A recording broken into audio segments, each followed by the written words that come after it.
Roots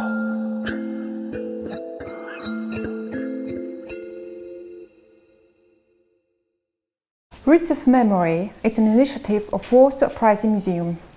We want to get to know insurgents through the eyes of their close ones.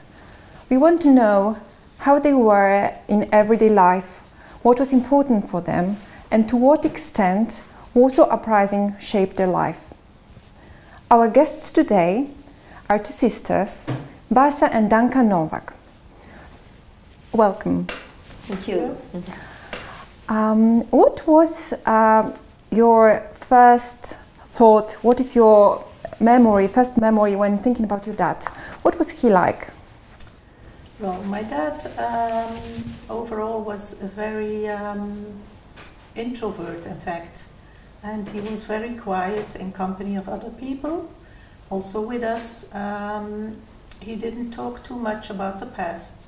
And we couldn't quite understand, we didn't think about it, but later on we understood what was all in his mind and why he was like that. Yes, my father to me was a very, very kind person, very warm-hearted, also a very proud person, a real family man.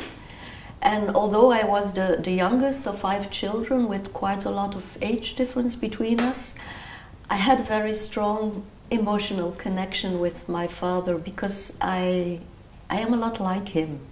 Especially when I was young, I didn't speak much, and I always felt some kind of melancholy, which I couldn't really understand or describe, but somehow I feel this emotional connection with my father and with his story and what he has been through. Mm-hmm. And looking at his story, so you knew him as a dad, right? In everyday life, and you also mentioned that he was a family man, so he was very focused. So could you describe a bit more, what was important for him in everyday life and what he wanted to show you by his example? Well, I think because what he had been through during the war and in the concentration camps, lack of food, lack of hygiene, lack of everything. What was very important to him that his family, his wife and his 5 daughters had a very good life, that we didn't lack anything. So he worked very, very hard from the moment he came to Belgium to make that come through for us. And he taught us to work hard, to be focused, and to be real family people. And it was also very important that we had good education, that we traveled the world. So as young children already in that time, it was not so common that we traveled by airplane to like Yugoslavia, to Romania, because most of the people of my age, they went by car to the neighboring countries or even within Belgium. To my father, it was really important that we were world citizens and that we were very much educated. Also at a very young age, when we came to Poland, to Warsaw, he took us to the opera, to see ballet, to see musical concerts. So he was a very educated man also. Although he didn't have the chance to finish his education because he was only 16 when the war started. But it was very important that we had that education and cultural education also. You've mentioned about his love to music, right? And I know there is a beautiful story behind this. So would you mind sharing it with us? Yeah, so at the time of the start of the war, my father and also his brother, they were part of a choir. They were called the Kajori. the dogs, and it was actually the leader of the choir that asked them to join as a group the uprising.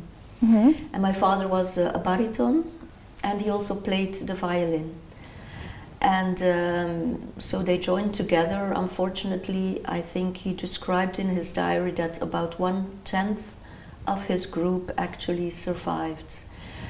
And there was a mention in his diary that at the end of the uprising, it was like 2 or 3 October, when they signed the treaty, there was a moment that the German SS highly ranked officers came towards the Polish insurgents, and there was like a kind of moment of when they shared food and cigarettes and stuff like that. And there was one of the German officers who asked, "Is there anyone who plays the violin?" So they said, "Yes, Wacława, Panienka, he plays." And so my father played the violin for the whole group. And he describes it in his diary. It was like the cry of the Polish people for everything, for freedom, for what they had been through. And everybody was quiet and touched. And so when it was over, the German officer, he said, "I give this violin to the brave Polish soldier." And this was the violin which he kept, and we still have it in our family. And there was even an inscription, and it said, "Für AK-Soldat Panienka als Geschenk, Warschau Post, 4 October 44, from Sergeant Puckmuller." So this was a very touching story, and the fact that we were able to keep that violin, that was... do you know any details how he managed to keep the instrument throughout the rest period of war? No, that's something that's a bit missing in the story. So we don't really know how he was able to keep such a big instrument, in fact. But I know that later on in Germany, when he got liberated and he was in General Marczek's 1st Panzer Division, that he still played the violin with some of his friends in a band. So just to get together and to remember what they all went through. And also later on, that's something that she doesn't remember because she's 9 years younger than me. I remember that when he got very emotional, he went to like his bedroom, and then I heard him play, but it wasn't like the pure sound anymore, and that's what kept him from doing it in public.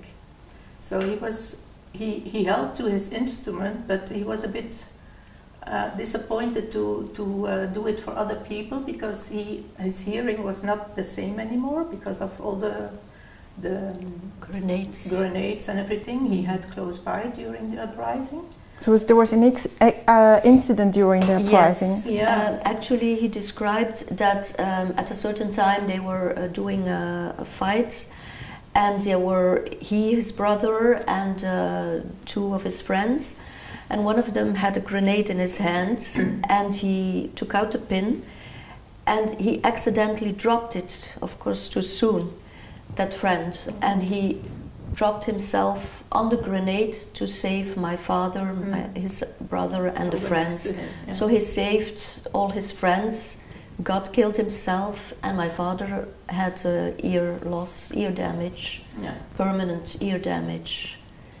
And that's why he was embarrassed to play the violin in public, because he said, "I cannot hear the true sound anymore." So because he was also very perfectionist, like you see in the handwriting in his diary. It was very clean and very stable. So he was very perfectionist, and he didn't want to have the bad sounds. In fact, so he couldn't accept, in fact, to have a bad sound from his violin. So I never heard my father play. Yeah, I did. But did you know that he did have the violin? Yes, because it was like hidden in a closet. I knew where it was. Yeah. And then I heard stories that he didn't want to play for that reason. For that reason, but and I saw pictures of his orchestra before the war, etc. But I never heard him play, and that's something I regret. Yeah. Yeah. And did he ever mention about any songs or any music, any title of music that he used to play? For example, during before or during the war? Well, I suppose, of course, we didn't know the songs he was playing, but they referred to the time during the uprising, because he kept very strongly to all the songs of the soldiers who sang during the uprising to keep each other together. And I guess that has something to do with the songs he was playing. And then still his whole life afterwards was about music, because then he gathered in Belgium lots of Polish people. For example, once a month he organized a Polish mass, and then everybody came with his whole family, the men, so his fellow soldiers, but not only the ones from the uprising, but also the ones who liberated Normandy, Belgium, and Holland. They gathered, and then they started a choir, a men's choir, and later on they teach the children also to sing. So this is like a picture of me here and all other children from his friends, and we all sang in the mass, and also during the yearly Christmas Polish party. Yeah, that was very important to him, to keep the Poles together. Everybody had his different story, but he was so connected still to his country that he couldn't visit at the time. And then at a certain moment, when I was born, he started his own factory, and that was a reason he could bring his brother from Poland to Belgium. So 10 years after he saw him for last, because he could give him a work permit. So he had his own factory, and then his brother joined him in '56 for the first time in Belgium. And afterwards they brought the mother also, their mother home. But later on she moved back to Poland because she was so attached to Poland. And she didn't work, of course, so for her it was a bit difficult. But he was always into music, and always a big bond staying with Poland, because every 2 years he took us to Poland, to the family, from the moment it was possible. So it was like, I think he started in the late 60s.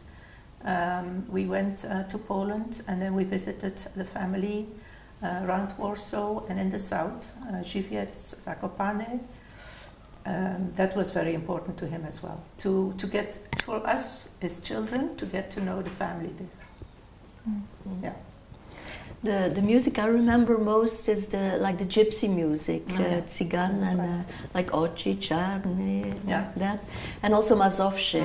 Mazowsze was very important, and when we had family gatherings, or especially with his Polish friends, well, there was of course a lot of vodka involved, and then later on, maybe when all the people were gone, the music was turned up louder and louder, and then he was singing and then he got very, very emotional and really in his own bubble, and that were the moments that were very hard for him, but the music was always a very important factor in that. Do you think that he missed Poland? A lot, yes. Of course, yes. And when you were little girls, and maybe a bit later, have you talked about it with him?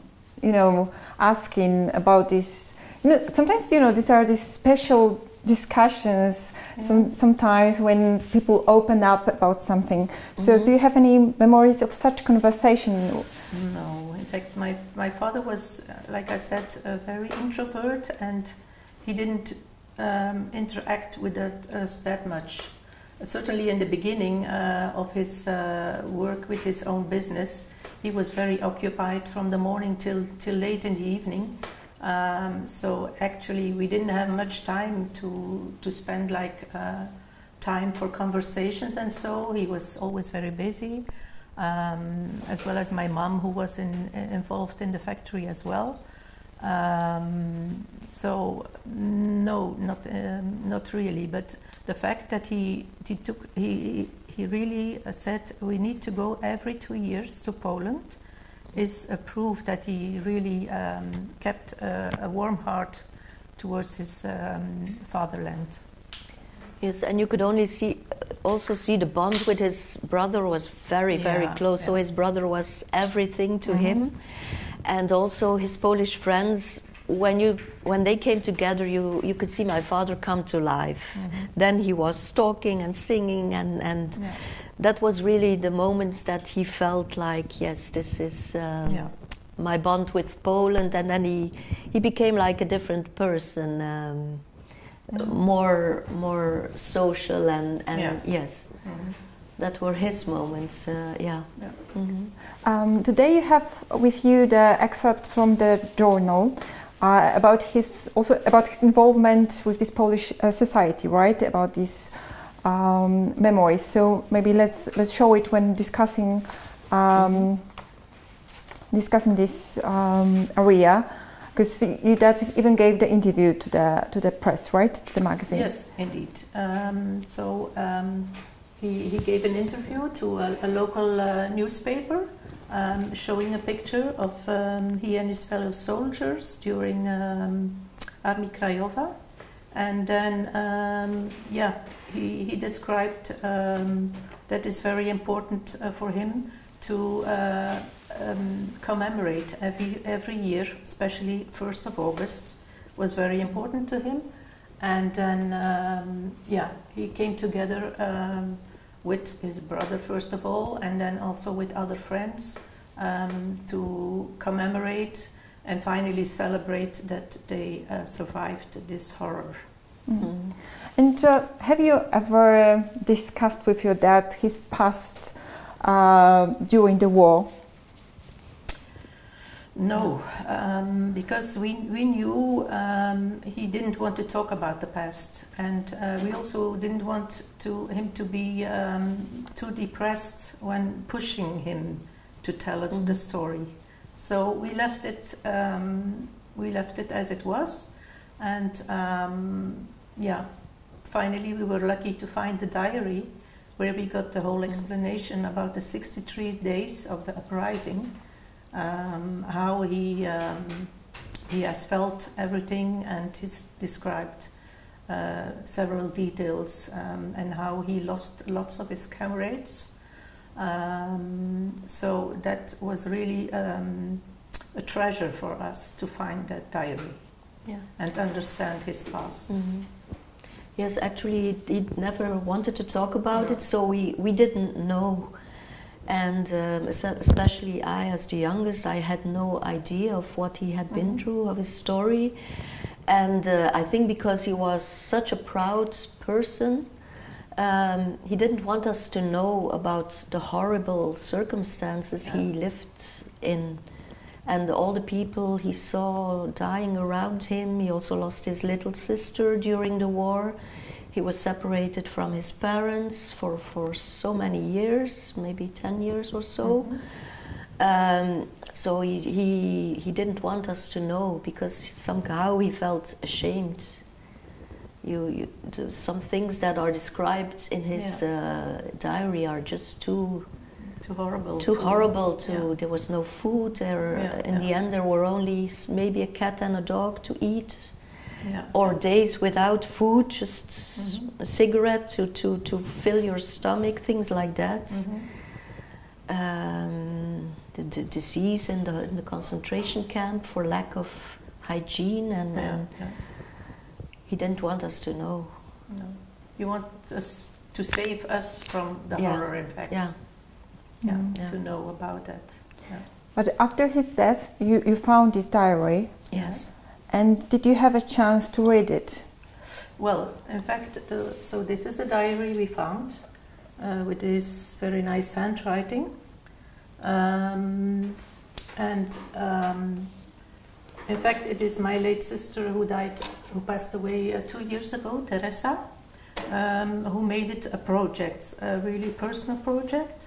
She was the eldest, and she, together with his brother, who still lived at that time, in 2005 it was, started typewriting the Polish version, as he described it in his book, and afterwards made a translation into Dutch, so the family could understand the whole story. Yeah, but it was a huge work, and she was very proud of it, and she really wanted to know and pass on to the family and her kids and us what his real story was, although it was very cruel and Are there any stories or moments from the diary that you'd like to share with us?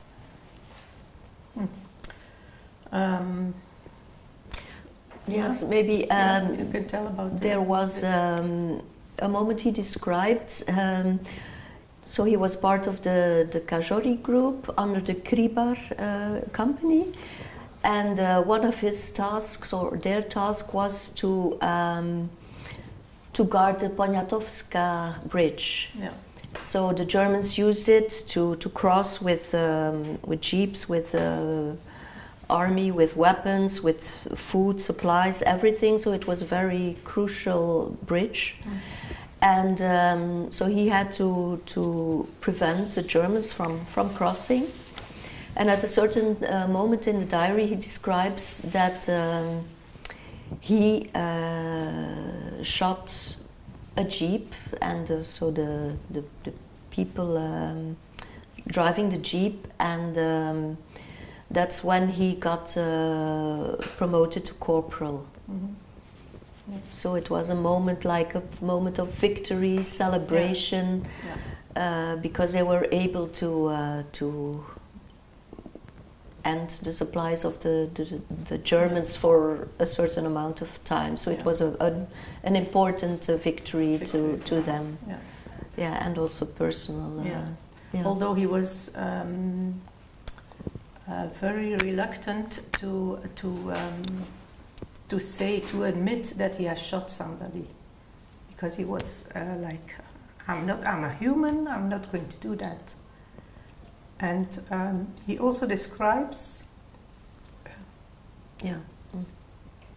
during the uprising, for example, his brother was much more active.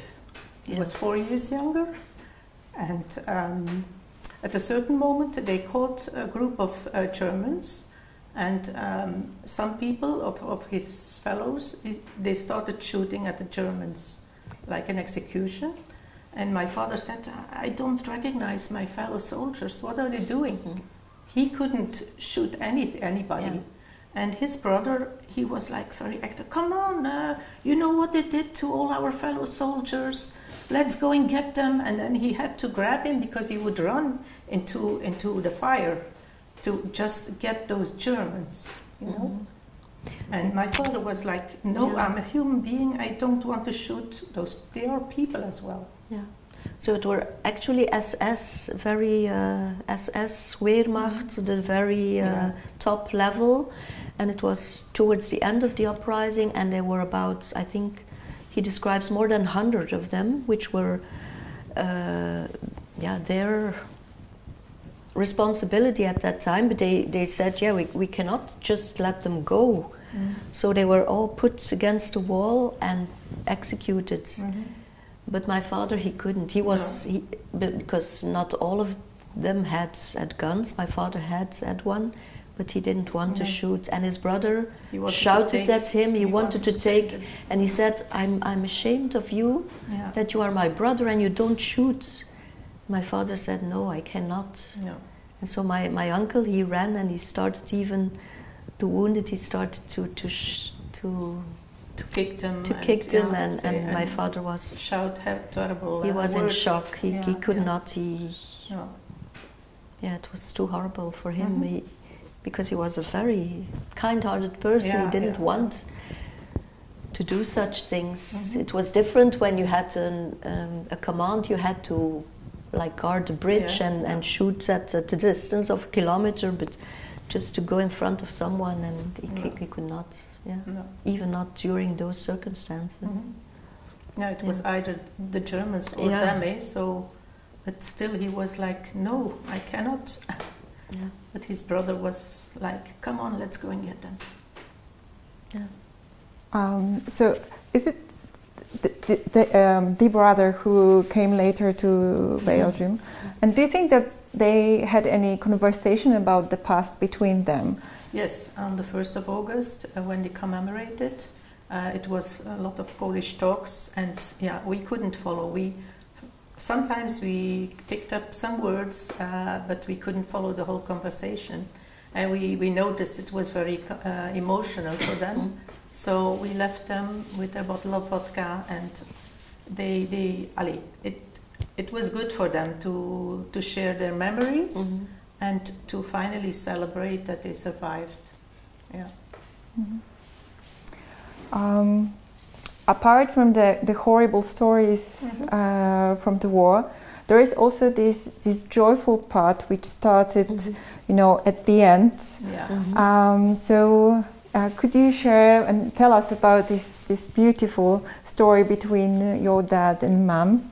Yes. Well, this was actually also long after my father died. He passed away, and my mother was already also of maybe in her 80s, and she moved to a service flat, and at a certain time she said, here, I want you to have this. And she gave the love letters that my father wrote to her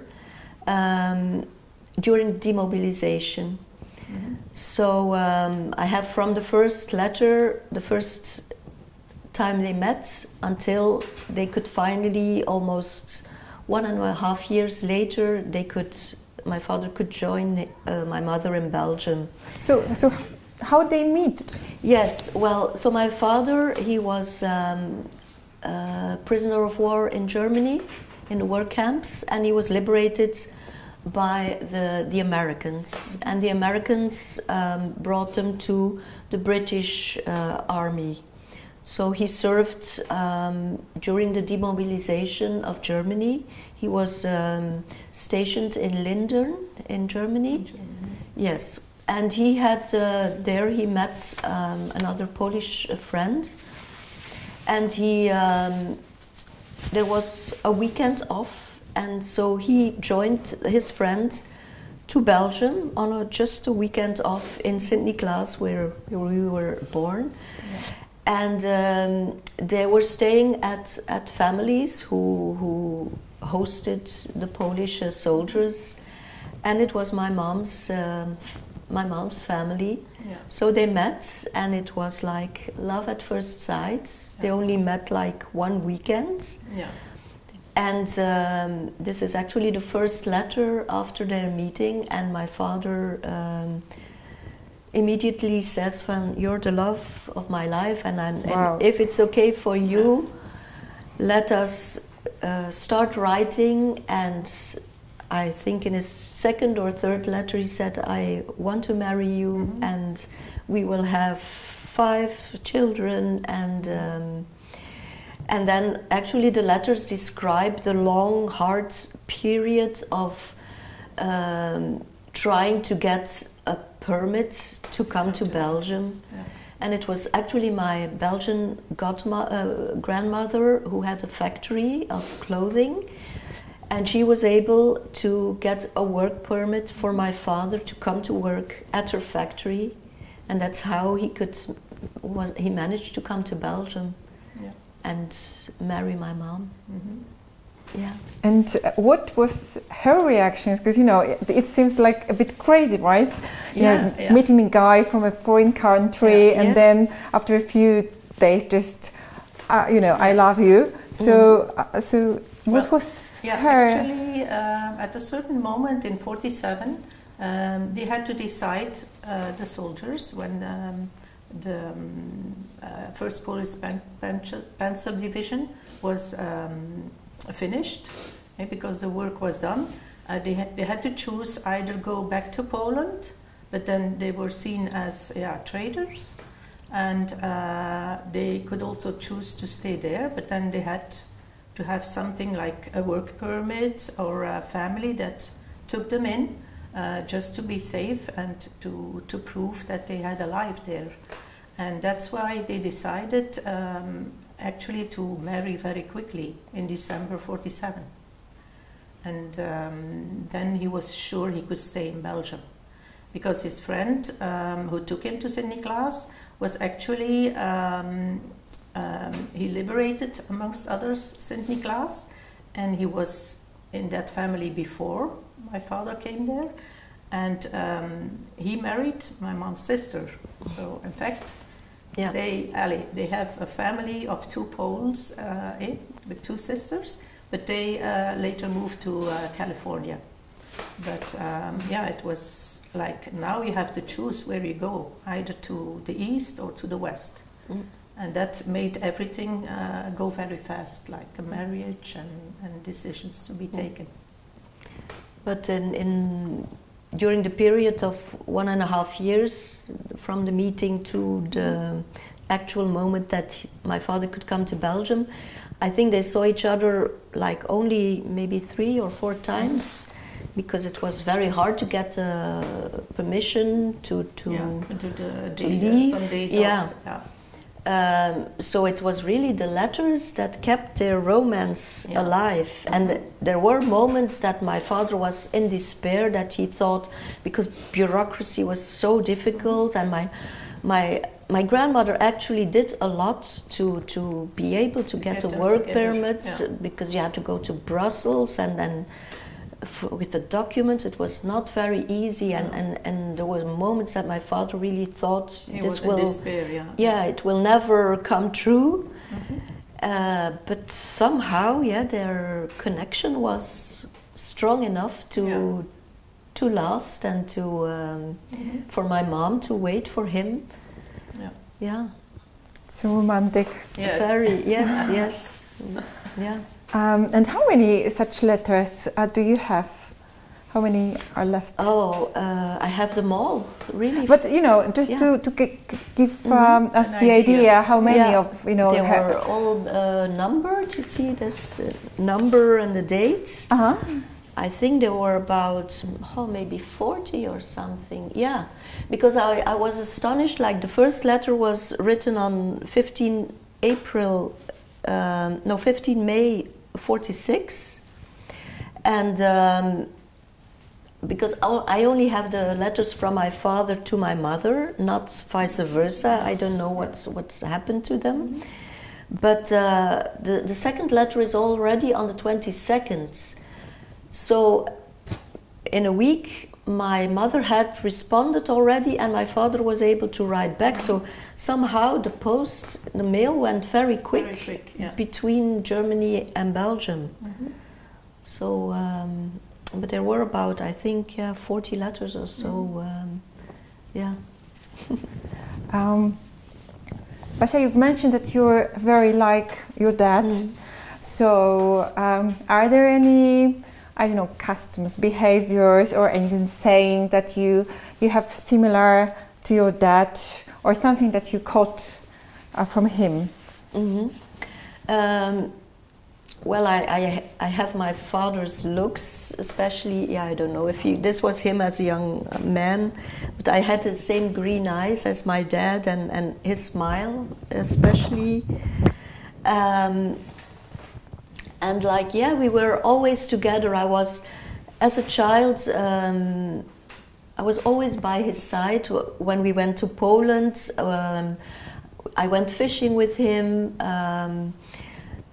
He took me. I loved horses, so from very young age, we went on a holiday in Wansk. It was somewhere near Warsaw, I think. Yeah.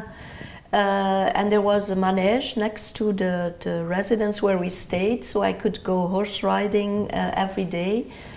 And yeah, I was like always by his side, and we were like, yeah, I was really my daddy's little girl, and the last of 5. Yeah. Yeah. I knew a different period, in fact, because that's when he started his business. So she more experienced the good times when he was already in full, success. Yeah. Although I knew the situation when he had to work hard to reach something, and that's what he taught me also. To focus on something you really want to do, and to persist to obtain it, and also to study hard to have the package to obtain something in life, and also that he could take the family abroad. Things like that was very important to him, to show you are free. You can go wherever you want. Yeah. And that was a difference, I think, for him, a big difference from his time in Poland. And he wanted to prove to us, look, you can see the whole world if you want.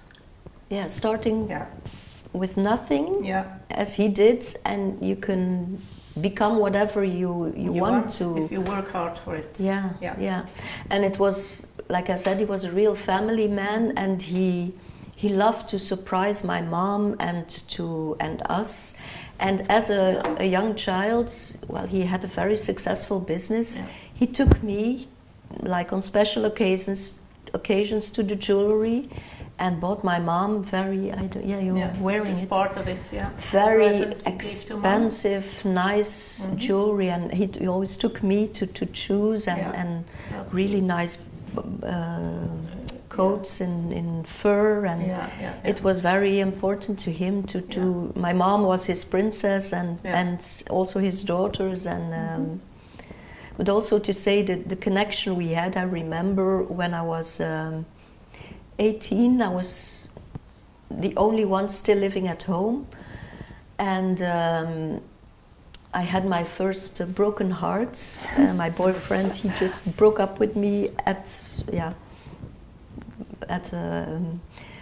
also when I was just going to college, so at a very at a critical moment, so I was really very upset. And I remember my dad coming to my bedroom with a glass of warm milk and sandwiches with Nutella, which I loved. So without a lot of words, he just came and he said, "Here, come on, Basha, get up, get out of bed, and come on. It's not the end of life. Come on, you have to study." Because I wanted to quit, and then and then he said, "You have to go for it. Go for it, and forget about it. He was not work. You have to focus." And I was very grateful.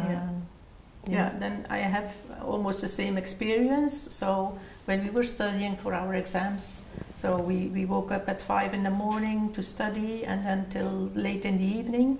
And then even whilst he was working, he went to a shop where he delivered his production, so his pullovers that he made. And then he bought me a nice dress and brought it to my room. So that was also very attentive from him. So we had a hard time for the exams, but he wanted us to go for it and to show us it's very important. I support you. So he gave us a present or some milk or something. But it was for him very important to say, "I'm behind you." Yeah, not with words, but with actions and with surprises. He liked a lot. Right. And the last question you know, because there is the story that you know your dad just as your dad, right? And then you build the relation. You also grow, you know, as a person as the time passes. And after his death, you find this diary when you start to know his story that is behind, and the details and the horrors which he experienced. And you know, from the current perspective, you know, what would you say about your dad? How was he like? And also, to what extent Warsaw Uprising has the effect of his life on his life? So what would it entail? I think it determined him as a person, because when we also lost, I was only 5 years old when my sister died in a car crash. So it was, yes, horrible for our family. So my whole life I thought that was the reason of my father's sadness. So I felt sadness, melancholy my whole life. But I thought it was because of my sister passing away. But when we read the diary, I know it was a lot more than that, because at a very young age, so during the war, his mom was, at the end of the war, chased out of the house by the Germans, and there was his little sister of 7 years old. Right. She was only 5. And they had to cross the Vistula to escape. They had to flee from Warsaw, and she caught pneumonia and she died. So he lost his little sister during the war. He was separated from his brother and his parents for maybe 10 years or so. So it was, and that was, and all the friends he saw dying around him at the age between 16 and 20. Such a tragic young life. How could you become a happy, shiny person? But at the same time, he could celebrate life, right? Because you've mentioned a lot about the love and the family. Yeah. That's what I think, that at a certain moment he started to focus on the future. And then also with friends and family, he loved to gather the family for every occasion, birthdays, Easter, with special traditions, Polish Easter traditions, Christmas parties and everything. And that was his whole life in the future. I want to show you my traditions, and let's be grateful for what we have now. So that's a great summary of his approach. Okay. It was such a pleasure to be talking to you. Thank you for sharing the story with us. And thank you. Thank you for inviting us. Dziękuję bardzo.